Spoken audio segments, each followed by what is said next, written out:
The world is a dangerous place for crows. There are many predators that will happily eat them, and humans can pose a great threat to their lives as well.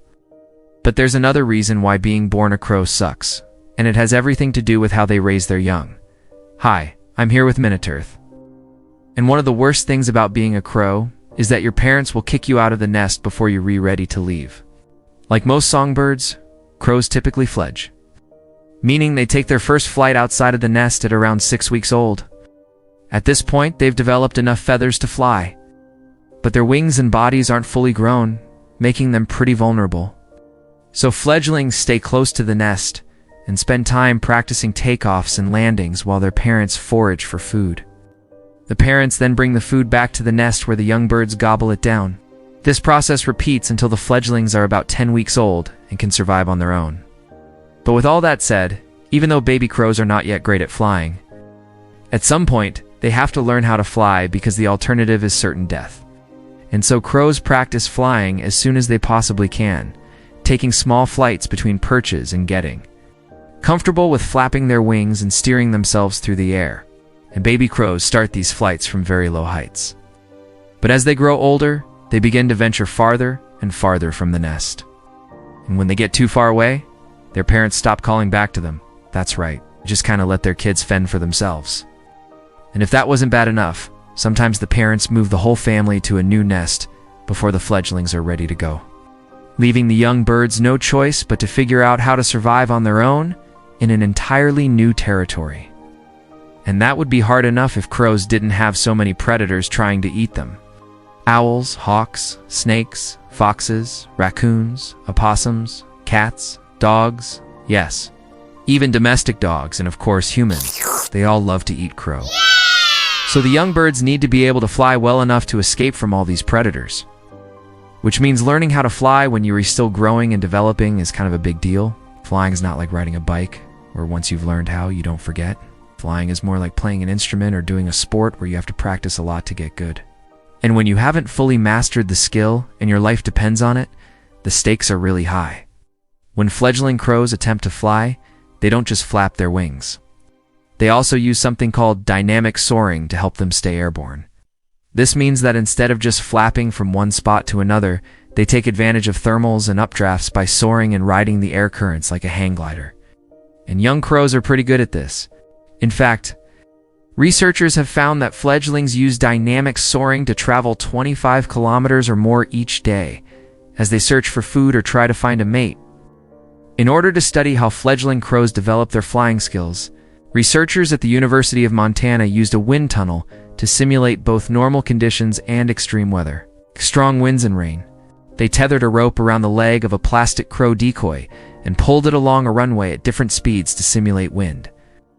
Then they released real, live fledgling crows into the wind tunnel to see how they fared.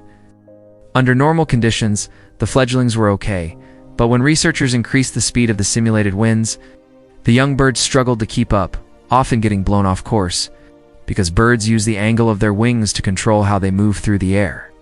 Having the ability to accurately judge angles is super important for flying, so the researchers also tested the fledglings' ability to judge angles in the wind tunnel. They placed 2 perches at slightly different angles in the wind tunnel, and then recorded how the fledglings flew between them. Over several trials, the fledglings became better at judging angles and adjusting their flight accordingly. These results suggest that experience matters. The more times a fledgling attempts to fly and adjust its wing angle, the better it gets at flying. But in nature, fledglings only get so many chances to practice before something bad happens, like running into a window or, getting eaten.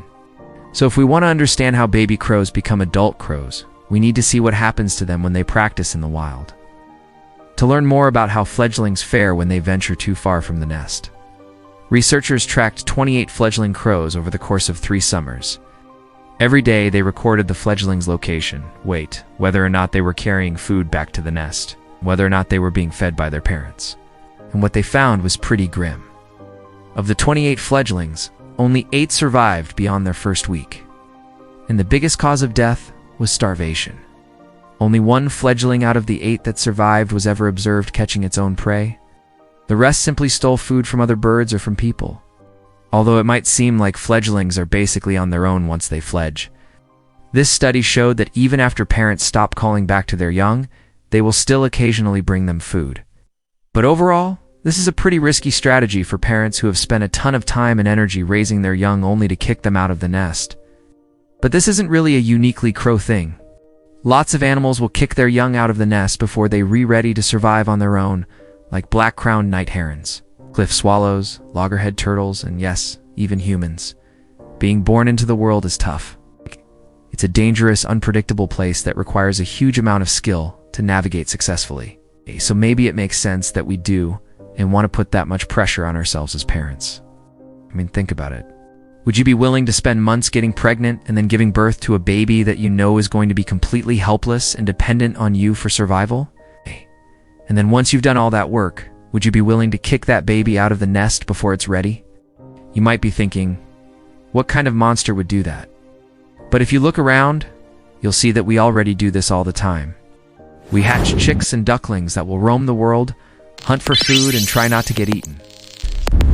We release baby sea turtles onto a beach where they have to scramble to the safety of the ocean. We send toddlers to kindergarten and teenagers to school hallways. It seems that life itself is a series of rites of passages where the young are thrust out into the world before they re-ready. And that's why it sucks to be born a crow. Now you know why it sucks to be a crow, but do you know why it's great to be a crow? Well, click right here to find out why. Being a crow does have its perks. Or click here to watch this video.